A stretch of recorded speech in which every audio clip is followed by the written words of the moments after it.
Olá pessoal, tudo bem com vocês? Aqui é o professor Mário André e a gente vai tratar agora, na nossa aula de matemática para o EJA oitava etapa, de radiciação. Muito cuidado que, quando a gente fala em radiciação, geralmente a gente já associa com raiz quadrada. E na verdade não é isso, tá bom? A radiciação a gente trabalha com qualquer tipo de raiz, seja ela uma raiz quadrada, seja ela uma raiz cúbica, uma raiz quarta e assim sucessivamente. Agora, quando a gente trabalha com esse tipo de raiz, é importante verificarmos que a radiciação, muito cuidado para não confundir com radiação, tá? Porque mata. A radiciação, ela é, na verdade, a operação inversa da potenciação. Vejamos aqui na tela então, olha só. Nós temos aqui o seguinte texto, tá? Quando a gente trabalha com a raiz enésima de um Quando a gente trabalha com a raiz enésima de um número real, temos o seguinte: sendo A e B números reais e n natural e diferente de zero, define-se que a raiz enésima, esse enésima vem desse n, tá bom? E esse n, dentro da radiciação, ele é chamado de índice. E é justamente esse índice que vai determinar o tipo da raiz que a gente vai trabalhar. Então vejamos, a raiz enésima de A é igual a B. Isso é verdade quando o B elevado a n for igual ao valor de A. E aqui nesse caso a gente tem o seguinte, olha só, lê-se que raiz enésima de A é igual a B. Por exemplo, nós temos aqui a raiz cúbica de 27 é igual a 3, pois 3 elevado ao cubo é igual a 27. O que acontece, pessoal? Esse 3 aqui que eu estou marcando agora, ele é chamado de índice. O valor dentro do radical, que é o símbolo, né? Nós temos aqui, inclusive, anotado aqui embaixo, tá? Então, o radical sempre é esse símbolo que vai determinar que estamos trabalhando com raiz, seja ela de qualquer tipo de índice. O radicando é justamente o valor numérico que vem dentro do radical. Então, quando a gente falar em raiz cúbica de 27, eu tenho que pensar em um número que, multiplicado 3 vezes, ou na verdade, repetido 3 vezes e multiplicados todos eles, volta como resultado igual a 27. Por esse motivo que 3 ao cubo é igual a 27. Porque 3 vezes 3 vezes 3 tem como resultado justamente o 27. Você pode reparar também o seguinte: dependendo do seu índice, essa tua raiz enésima, ela pode ser uma raiz exata ou não.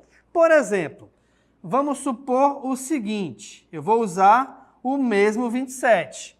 Só que agora, nesse caso, reparem que ali no radical, nós não temos nenhum número aparecendo no índice. Galera, quando isso acontecer, saiba que esse índice sempre é igual a 2, tá? O único índice que não tem, o único valor numérico, aliás, que não tem obrigação de aparecer no radical é o 2. E aí, nesse caso aqui, a raiz quadrada de 27, ela não é exata. Por quê? Porque não existe nenhum número que somado com ele que multiplicado com ele mesmo, a gente chegue a um resultado igual a 27. E aí, nesse caso, essa raiz aqui tem uma aproximação de 5, alguma coisa. E quando a tua raiz ela não tem um resultado exato, ela é chamada de um número irracional, tá bom? É irracional por quê? Porque esse número ele representa uma dízima não periódica.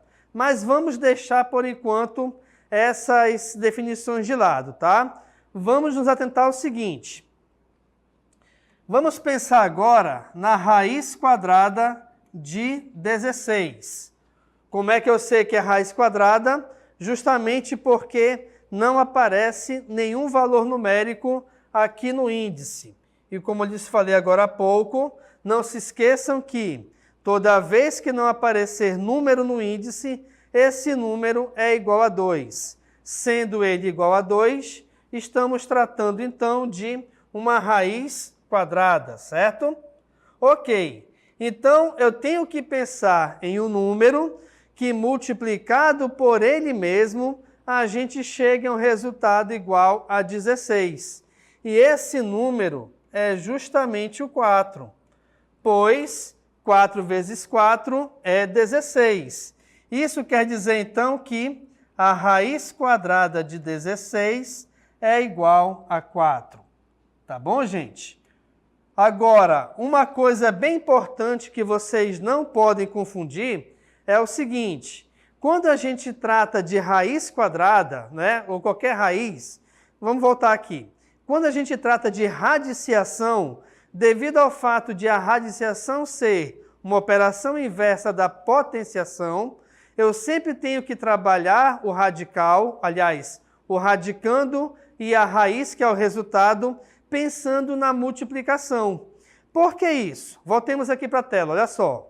Se eu pegar aqui a própria raiz quadrada de 16, você pode pensar no seguinte: ah, professor, a raiz quadrada de 16 é igual a 8.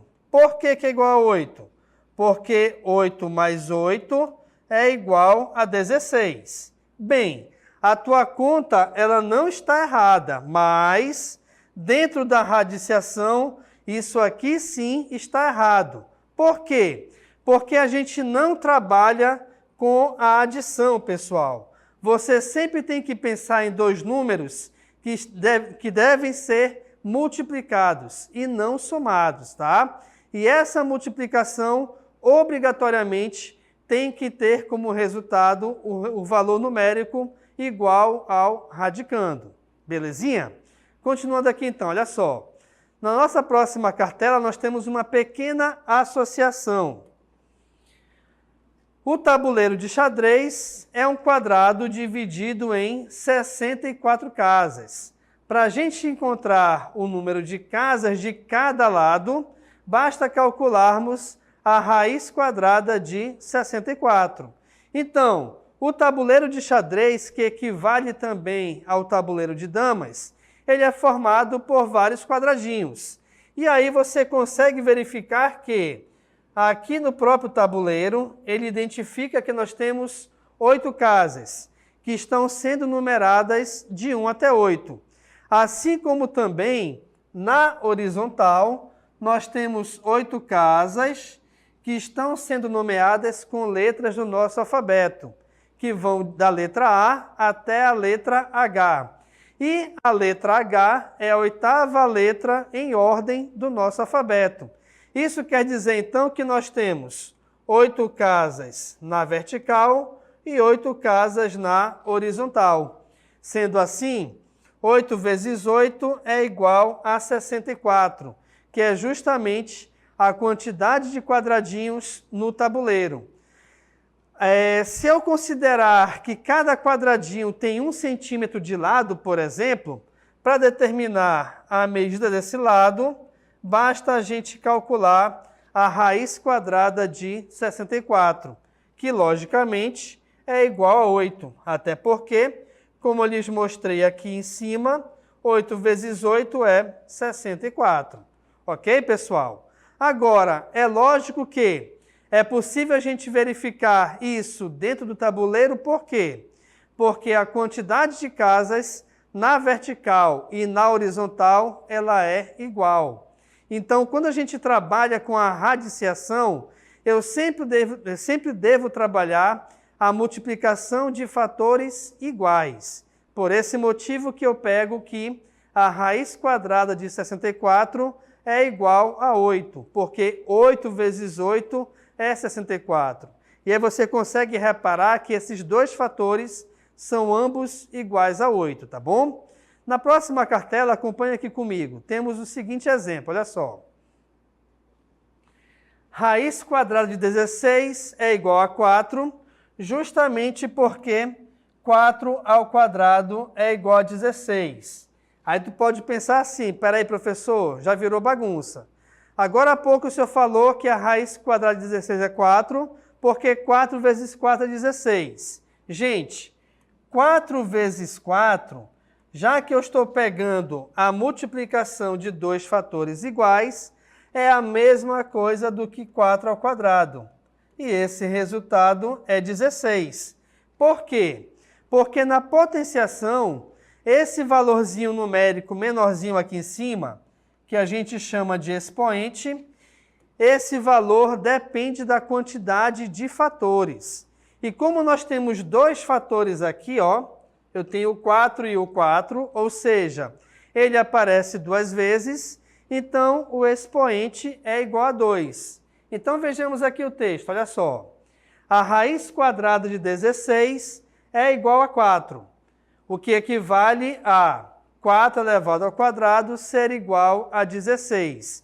Então é importante que você sempre tenha essa comparação, tá? Que a radiciação ela é uma operação diretamente ligada à potenciação. Então a raiz depende de um expoente, depende de uma potência. Belezinha? Na nossa próxima cartela aqui, acompanhe comigo. A gente vai identificar agora cada um dos elementos dentro de uma igualdade aqui do radical. Olha só. No nosso primeiro exemplo, eu tenho aqui a raiz cúbica de 27. E esse resultado é igual a 3. O que acontece, pessoal? Esse 3 aqui em cima é o nosso índice. O radical sempre será o símbolo. O radicando é justamente o valor numérico que vem aqui dentro do radical. E a raiz é o resultado numérico dessa operação. Fazendo essa analogia, vejamos aqui o próximo exemplo, olha lá. Eu tenho aqui então a raiz quarta de 16. E essa raiz quarta é igual a 2. Opa! Rapidamente aqui, por que a raiz quarta é igual a 2? Porque se eu pegar o 2 e repeti-lo 4 vezes e efetuar a multiplicação entre esses 4 fatores, a gente vai chegar em 16. Mas por que eu estou repetindo esse 2 4 vezes? Justamente porque o nosso índice aqui é igual a 4, tá? Então, a quantidade de fatores que você vai repetir está diretamente ligada ao índice. E aí, nesse exemplo, reparem, nós temos que o índice é o 4, o radical sempre é o símbolo, o radicando é o 16, que é o valor que está aqui dentro, e a raiz, que é o resultado, é igual a 2. No nosso próximo exemplo aqui, nós temos o seguinte, raiz quadrada de 49. E, professor, mas o senhor falou agora há pouco que raiz quadrada, o 2 não tem obrigação de aparecer. Justamente, pessoal, ele não tem obrigação de aparecer, mas não quer dizer que ele possa aparecer em algum momento ou em algum exemplo, tá bom? Então, vejamos, o índice é 2, o radical sempre é o símbolo, o radicando é o valor que está dentro do radical e a raiz é o 7, que é o resultado dessa operação.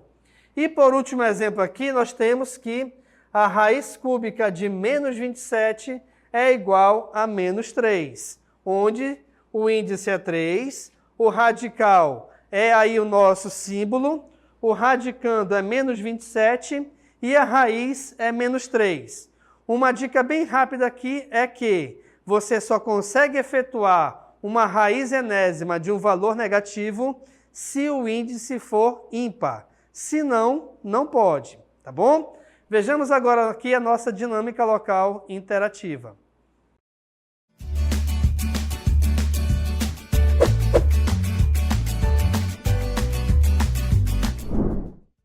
Beleza, pessoal? Nós temos aqui, então, a nossa dinâmica local interativa, a nossa DLI. A primeira questão, onde você tem que identificar os elementos do radical abaixo, ou dessa operação onde nós temos a raiz cúbica de 64 sendo igual a 4.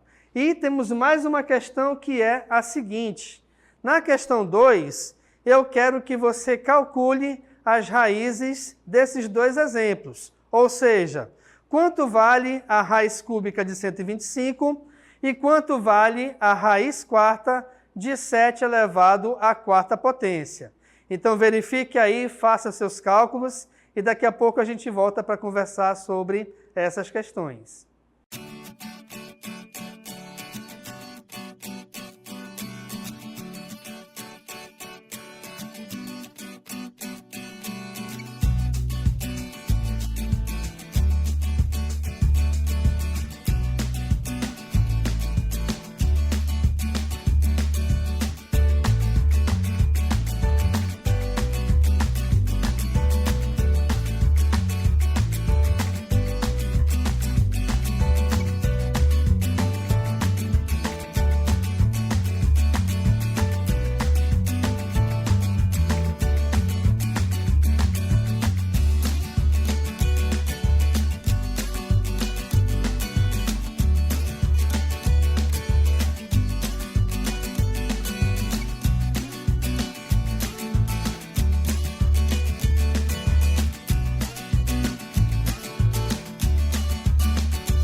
Ok, pessoal? Então estamos aqui de volta para conversarmos sobre a nossa DLI, tá? E eu quero saber de ti, o que você achou aqui da questão, se você conseguiu responder tudinho, se foi fácil, se foi difícil, se o assunto trabalhado aqui na aula ajudou bastante, tá? Comente aí que eu quero saber, tá bom? Vamos aproveitar aqui então e corrigirmos nossa atividade. Vejamos. Nossa primeira questão diz o seguinte: identifique os elementos do radical abaixo. Opa! Quando a gente fala em radical, eu já vou logo direto aqui, ó. O radical é o símbolo, sempre. O índice é sempre esse valorzinho numérico menor que fica à esquerda do radical, né? Que ele fica apoiado aí no radical. Então, aqui nesse exemplo, o nosso índice é o 3. O radicando, pessoal, vocês não podem se esquecer dessa nomenclatura dos elementos, tá? O radicando sempre é o valor numérico que está dentro do radical. Nesse caso, então, o nosso radicando é o 64.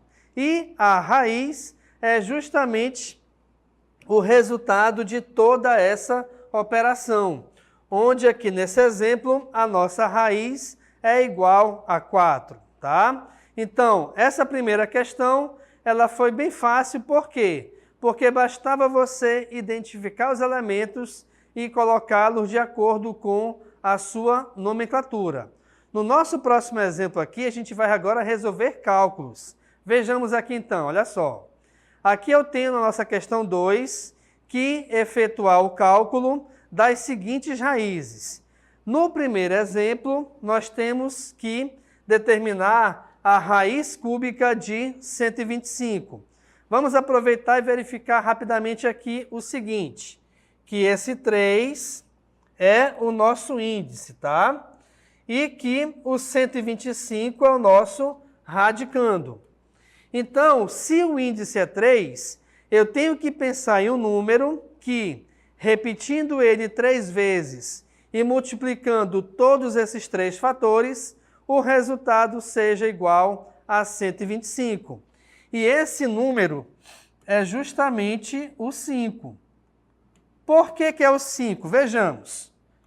Aqui eu repeti o 5 3 vezes, porque a quantidade sempre é de acordo com o valor numérico pertencente ao índice. Ok.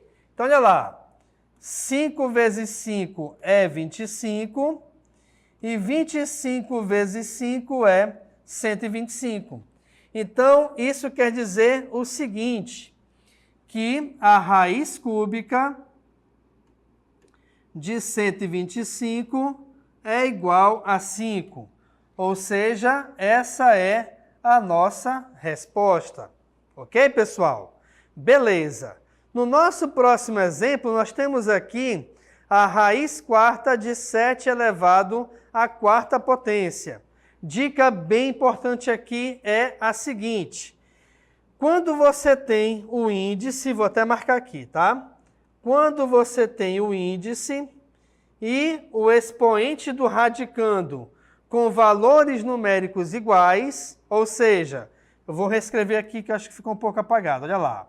Então, aqui eu tenho raiz quarta de 7 elevado à quarta potência. Então, nesse exemplo, reparem que o nosso índice vale 4 e o expoente do radicando também é igual a 4. Turma, toda vez que vocês tiverem exemplos desse tipo, o que acontece? Basta você eliminar o índice juntamente com o expoente do radicando.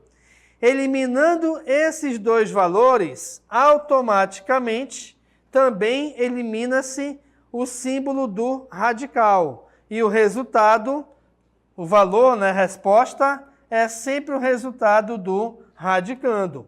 Então, vou colocar bem aqui, reparem, que a raiz quarta de 7 elevado à quarta potência é... Opa, já ia fazer errado, né? É igual a 7, tá? Então, toda vez que você tiver índice igual a expoente do radicando, o resultado numérico ou a raiz desse radical sempre será o valor do radicando. Deixa eu te mostrar mais um exemplo aqui rapidamente para te dar uma dica bem legal. Olha só. Nós temos aqui o seguinte. Vamos supor que eu tenha raiz quadrada de 16. Nós vimos durante a aula que essa raiz é 4. Por quê? Porque 4 vezes 4 é 16. Ok. Agora, se eu quiser saber quanto vale a raiz quadrada de menos 16, você pode pensar assim, bem, aí é fácil, porque se a raiz quadrada de 16 é 4, logicamente, a raiz quadrada de menos 16 é menos 4, não é? Não é. Por quê? Porque se eu pegar esse resultado e multiplicá-lo por ele mesmo, repare o seguinte, 4 vezes 4, 16. Perfeito. Só que, como eu estou multiplicando dois valores negativos, automaticamente nós também temos que multiplicar o sinal de negativo. E aí, nesse caso, menos com menos é mais. Ou seja, a nossa resposta aqui da multiplicação dos dois fatores é totalmente diferente do valor numérico do radicando. Isso quer dizer, então, que aqui está errado. O que acontece, pessoal? Atenção! Toda vez que você tiver uma raiz com índice par e esse valor aqui dentro for negativo, não existe resposta. Nós não temos como determinar, tá certo? O valor numérico ou a raiz de um radicando negativo tendo um índice par. Justamente por quê? Porque ao efetuar a multiplicação desses fatores, eu vou ter uma quantidade par de elementos negativos. E ao multiplicar todas elas, o resultado sempre será positivo, diferentemente do sinal pertencente a esse radicando. Tá bom, gente? Então, uma dica muito importante para você colocar e escrever aí, para não se perder dentro dos seus estudos. Então, a gente finaliza aqui a nossa aula, pessoal. Muito obrigado pela sua atenção e a gente se vê numa próxima oportunidade. Tchau, tchau.